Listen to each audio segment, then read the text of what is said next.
लाखों साल पहले एक क्षुद्र ग्रह अत्यधिक गति से पृथ्वी से टकराया और डायनासोरों का सफाया कर दिया। तकनीकी प्रगति में हालिया छलांग के साथ वैज्ञानिक एक सुसंगत समय रेखा तैयार करने में सक्षम हो गए हैं, जो इस क्षुद्र ग्रह के पृथ्वी से टकराने के बाद हुई सभी घटनाओं को दिखाती है।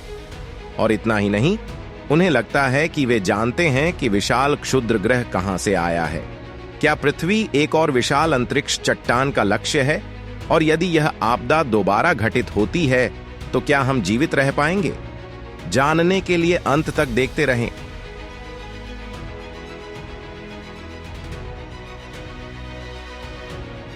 कल्पना कीजिए कि आप लगभग 65 मिलियन वर्ष पहले उत्तरी अमेरिका में कहीं थे, जब पृथ्वी पर डायनासोरों का शासन था और आप रात के आकाश की ओर देख रहे थे।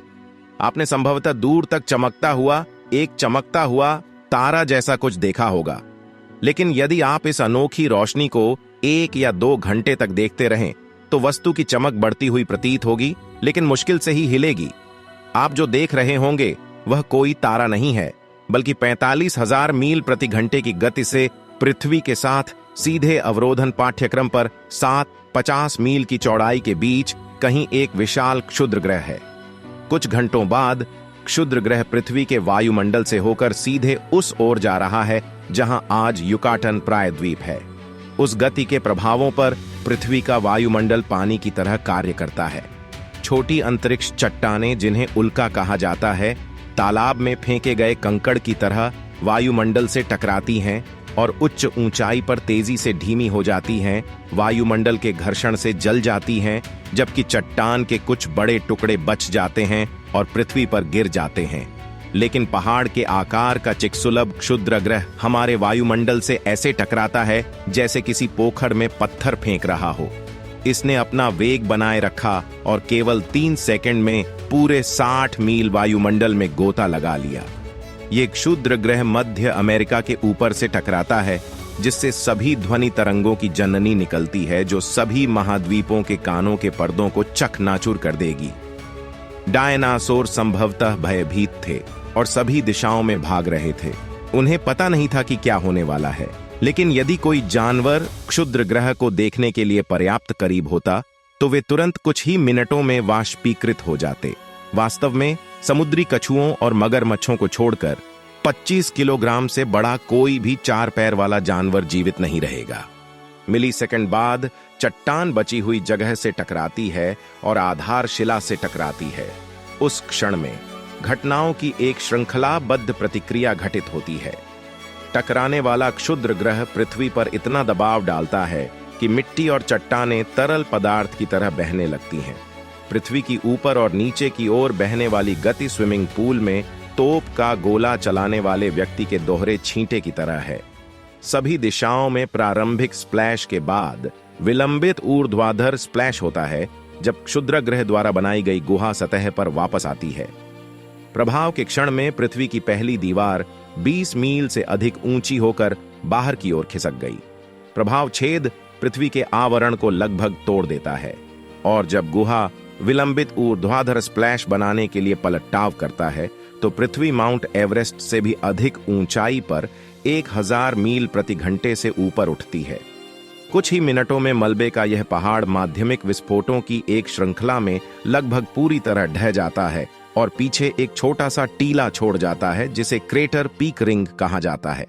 उसी क्षण क्षुद्र ग्रह युकाटन से टकराता है और आधारशिला पर अपना दबाव डालता है। यह 10 मील प्रति सेकंड की यात्रा करने वाली 7.45 अरब टन की चट्टान की गतिज ऊर्जा को एक पल में भीषण गर्मी में बदल देता है, जिससे 1 अरब हिरोशिमा परमाणु बम से अधिक ऊर्जा मिलती है।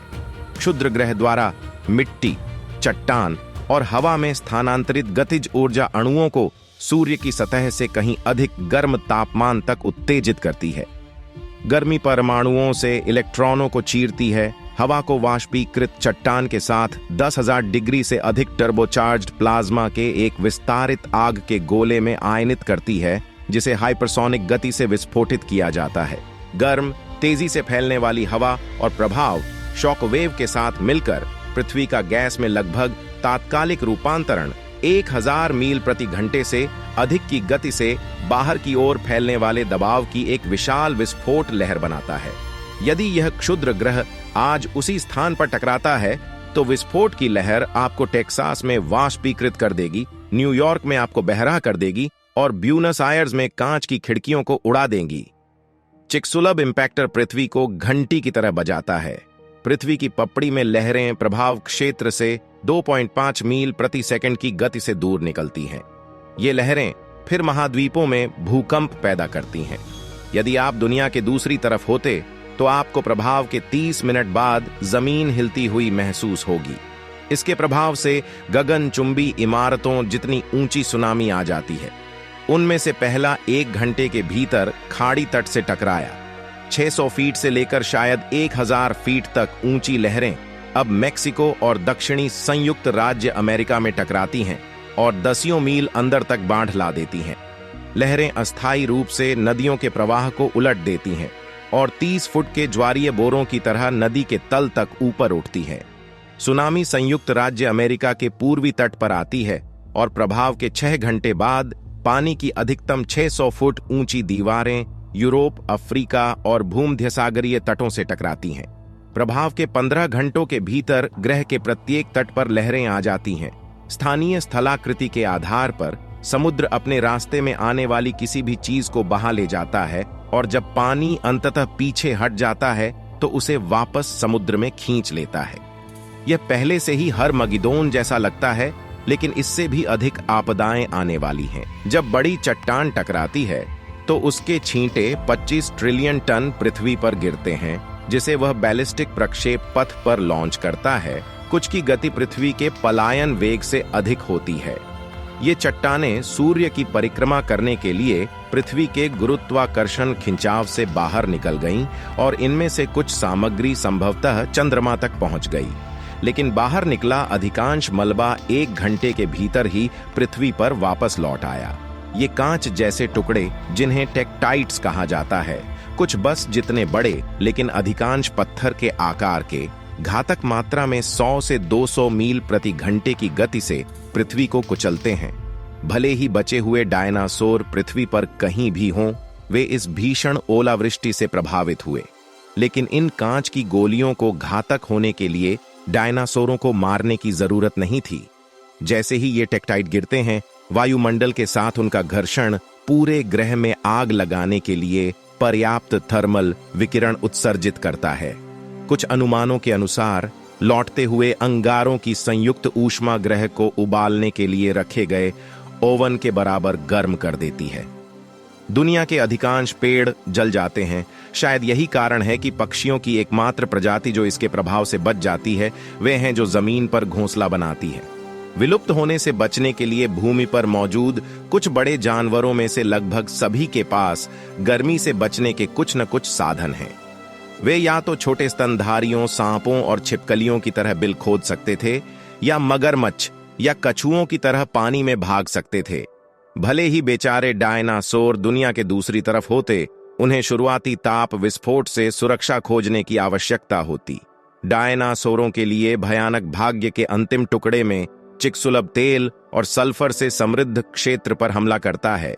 प्रभाव से 100 अरब टन वाष्पीकृत सल्फर और 30,000 क्वाड्रिलियन गैलन पानी वायुमंडल में उत्सर्जित होता है, जो फिर बड़े पैमाने पर तूफानी बादलों में संघनित हो जाता है और अम्लीय वर्षा की धार के रूप में वापस गिरता है, जिसने महासागरों को अम्लीकृत कर दिया है। उच्च अक्षांशों में महाद्वीप व्यापी बर्फीले तूफान प्रतिदिन दसियों फीट बर्फ जमा करते हैं। लेकिन वैश्विक बाढ़ लंबे समय तक नहीं टिकती है, क्योंकि पानी के अलावा चिकसुलब वाष्पीकृत हो जाता है और युकाटन चट्टान से 150 फुटबॉल स्टेडियमों के लायक तेल को विस्फोटक रूप से बाहर निकाल देता है। यह तेल समताप मंडल में एक काली कालिक की परत के रूप में संघनित होता है, जो पृथ्वी पर काले रंग की परत की तरह ढक जाती है। सल्फर और जंगल की आग के धुएं के विपरीत कार्बन बादल की परत के ऊपर ऊपर घूमता है और इसे वापस बरसने से रोकता है। और यह एक और बड़ी समस्या बन जाती है। कालिक की परत वायुमंडल में बनी रहती है, जिससे पृथ्वी की सतह तक पहुंचने वाली सूर्य की रोशनी की मात्रा कम से कम 2 से 3 वर्षों तक 90% तक कम हो जाती है। लौटने वाले टेक्टाइट्स द्वारा लाई गई प्रारंभिक ओवन जैसी गर्मी के बाद एक गहरी और लंबे समय तक चलने वाली ठंड होती है। वैश्विक तापमान में औसतन लगभग 50 डिग्री की गिरावट आती है। इस गहरी ठंड से बचने के लिए पृथ्वी पर एकमात्र स्थान मेडागास्कर, भारत और इंडोनेशिया हैं, जो इस समय के दौरान उष्णकटिबंधीय द्वीप थे। वैश्विक ठंड में वाष्पीकरण से वर्षा में 80% की गिरावट लगभग बंद हो जाती है। इन उष्णकटिबंधीय द्वीपों के बाहर पृथ्वी पर लगभग हर स्थान सूखकर रेगिस्तान बन जाता है। सुपर कंप्यूटर का उपयोग करने वाले शोधकर्ताओं ने ज्ञात क्षुद्र ग्रहों के डेटा का उपयोग करके क्षुद्र ग्रह विकास का अध्ययन किया। वैज्ञानिकों ने सुझाव दिया कि चिक्सुलब क्षुद्र ग्रह की उत्पत्ति संभवतः ओर्ट बादल से हुई है, सौरमंडल के किनारे पर मलबे का एक गोला। यह एक बहुत बड़ा धूमकेतु हो सकता था जिसे बृहस्पति के गुरुत्वाकर्षण क्षेत्र ने अपने रास्ते से हटा दिया और सूर्य के करीब भेज दिया, जहां यह कई टुकड़ों में टूट गया। ये टुकड़े पृथ्वी की कक्षा को पार कर सकते हैं और हर 250 से 730 मिलियन वर्ष में एक बार ग्रह से टकरा सकते हैं। इस अध्ययन से पता चलता है यह बात नहीं है कि क्या हम बाहरी अंतरिक्ष से किसी अन्य विशाल चट्टान से टकरा सकते हैं, लेकिन कब।